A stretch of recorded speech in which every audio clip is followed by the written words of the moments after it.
All right, we are going live now to Donald Trump. He's speaking at Joint Base Andrews in Maryland, of course. Happy that big tax spending, cuts of Medicaid bill passed as well eventually. Let's have a listen in. Biden's war, and I got stuck in the middle of it, just like I did with immigration and a lot of other things that they screwed up. But I was not happy with the conversation, no. Mr. President, a couple weeks ago, you said that you were on the cusp of a historic settlement with Harvard University. What's changed since then? Do you think you're closer to an agreement, or do you think Columbia could go first? I think we're going to probably settle with Harvard. We're going to probably settle with Columbia. They want to settle very badly. How much? There's no rush. A lot of money. Mr. President, I wanted to ask you about one of the words you used during your speech, Shylocks. That's widely viewed as an anti-Semitic phrase. Do you intend for that word to be used that way? No, I've never heard it that way. To me, Shylock is somebody that's a money lender at high rates. I've never heard it that way. You view it differently than me. I've never heard that. Go ahead. Anything else? President, what do you make of the deal that your lawyers struck with CBS's parent company? Can you talk about that? And have you had any conversations with Larry Ellison about expectations you might have for Skydance and PSAs that they would run should they take over Paramount? Well, Larry Ellison's a friend of mine. He's a great guy. I think he's the buyer.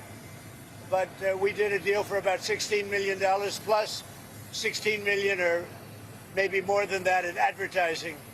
So it's a combination of 16 plus, 16 plus. So it's like 32 to maybe $35 million. I think that what they did, and this has nothing to do with Larry Ellison. I think he's going to run CBS really well.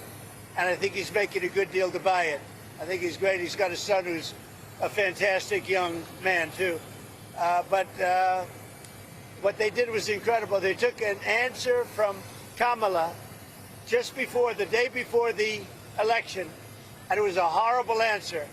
And they took the answer out in its entirety, and they put another answer in, a different answer. That was a different part of the interview, because the answer she gave was so bad, it was like election threatening. And I've seen it all, but I've never seen that. Nobody has. And we understand that was done in other locations also with respect to answers. But think of it.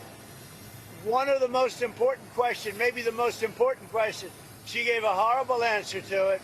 So they took an answer from another part of the interview and they inserted it. Nobody's ever seen that before.